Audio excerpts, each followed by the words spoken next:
ప్రభుత్వ పాఠశాలల్లో చదువుతున్న విద్యార్థుల విద్యాభ్యాసానికి తోడ్పాటుగా మంత్రి పొంగూరు నారాయణ కుటుంబ సభ్యులు 10,000 సైకిళ్లను విరాళంగా అందజేశారు.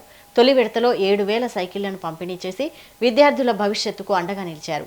నెల్లూరులోని విఆర్ కళాశాల మైదానంలో నిర్వహించిన కార్యక్రమంలో ప్రభుత్వ ఉన్నత పాఠశాలల్లో చదువుతున్న విద్యార్థులకు సైకిళ్లను అందజేశారు.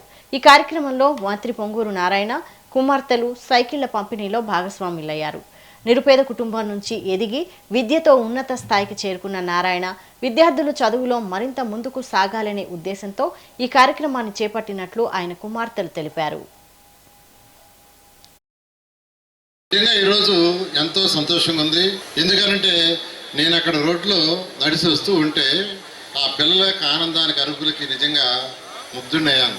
లైఫ్లో తల్లిదండ్రులందరికీ నేను ఒకటే చెప్పేది, ఇక్కడున్న ప్రతి తల్లిదండ్రులకు ఒకటే చెప్తున్నాను, చదువుకి పేదరికం అడ్డం కాదు. మా తాతగారు కేవలం ఒక బస్ కండక్టర్ అయినప్పటికి కూడా ఒక సాధారణమైన కుటుంబం నుంచి వచ్చి కేవలం చదువునే నమ్ముకొని చాలా కష్టపడి గవర్నమెంట్ స్కూల్స్లో ఒక ప్రైమరీ నుంచి హై స్కూల్ నుంచి అలాగే కాలేజ్ నుంచి అలాగే పోస్ట్ గ్రాడ్యుయేషన్ కూడా గవర్నమెంట్ కాలేజెస్లో కంప్లీట్ చేసుకొని నేను ఏదైతే కష్టాలు పడ్డానో నా జీవితంలో చిన్నప్పటి నుంచి అది ఏ నిరుపేదకి రాకూడదు అని ఎమ్మెల్యే అయినప్పటి నుంచి, ఎమ్మెల్యే కాక ముందు నుంచి చెప్పచ్చు, ఎలక్షన్ క్యాంపెయినింగ్ జరుగుతున్నప్పటి నుంచి మాకు చెప్తూనే ఉన్నారు. నేను అనుభవించిన కష్టాలు, నేను ఎమ్మెల్యే అయితే ఏ నిరుపేదకి ఆ కష్టాలు రానేను అని. మీ అందరికీ తెలిసిందే, ఎమ్మెల్యే అయినప్పటి నుంచి అన్నా క్యాంటీన్స్ అని